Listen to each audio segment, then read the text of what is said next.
त्याग, बलिदान, वीरता का, शौर्य का। हमारे देश के समाज में अगर सबसे ज्यादा प्रेरणा कोई दे रहा है तो महाराणा प्रताप जी से हम लोगों को प्रेरणा मिलती है।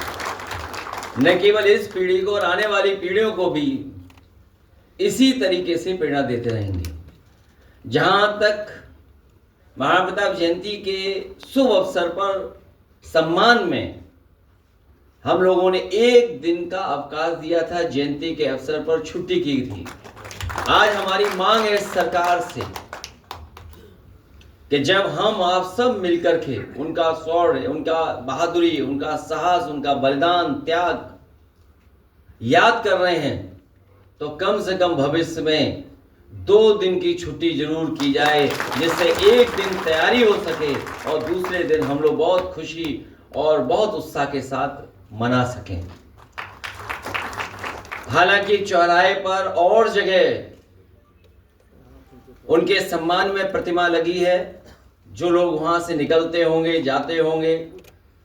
तो हमेशा प्रेरणा लेकर के और इंस्पायर होकर के जाते होंगे। मैं आज के दिन लखनऊ की सबसे प्रतिष्ठित जगह जो भविष्य में बनेगी, न केवल लखनऊ की बल्कि देश की मैं कह सकता हूं,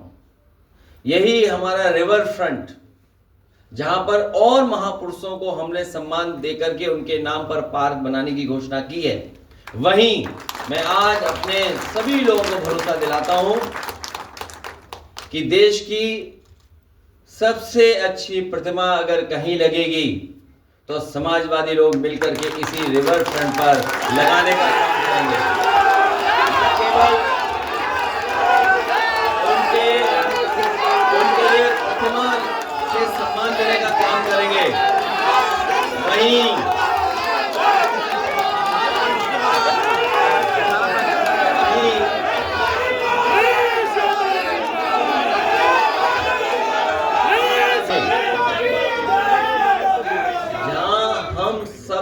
मिलकर के आज ये संकल्प ले रहे हैं, समाजवादी सरकार बनने पर रिवर फ्रंट जो सबसे महत्वपूर्ण स्थान बनेगा, लोगों के जुड़ने का, लोगों के आने जाने का, लोगों को समय गुजारने का सबसे खूबसूरत जगह बनने जा रही है और बनेगी। न केवल उनके सम्मान में वहां पर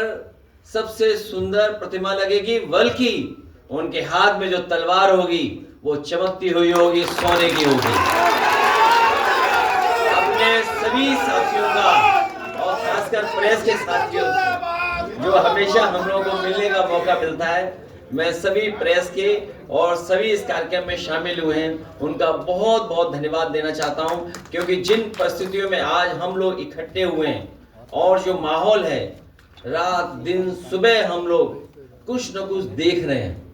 कुछ न कुछ हमें सुनने को मिलता है, हमारे मीडिया के माध्यम से भी और जो सोर्सेस हैं उससे भी हमें देखने और समझने का मौका मिलता है। लेकिन उसी समय हम समाजवादी लोग अपने लोगों के साथ साथ आम लोगों के लिए भी अपील करना चाहते हैं और वो संदेश मैं चाहूंगा कि अरविंद जी एक बार पढ़ करके और फिर प्रेस के लोग अगर कुछ सवाल पूछना चाहेंगे तो जैसा हर दिन होता आया है हम और आप लोग मिलकर बात करते हैं, तो फिर हम लोग मिलकर के बात करेंगे।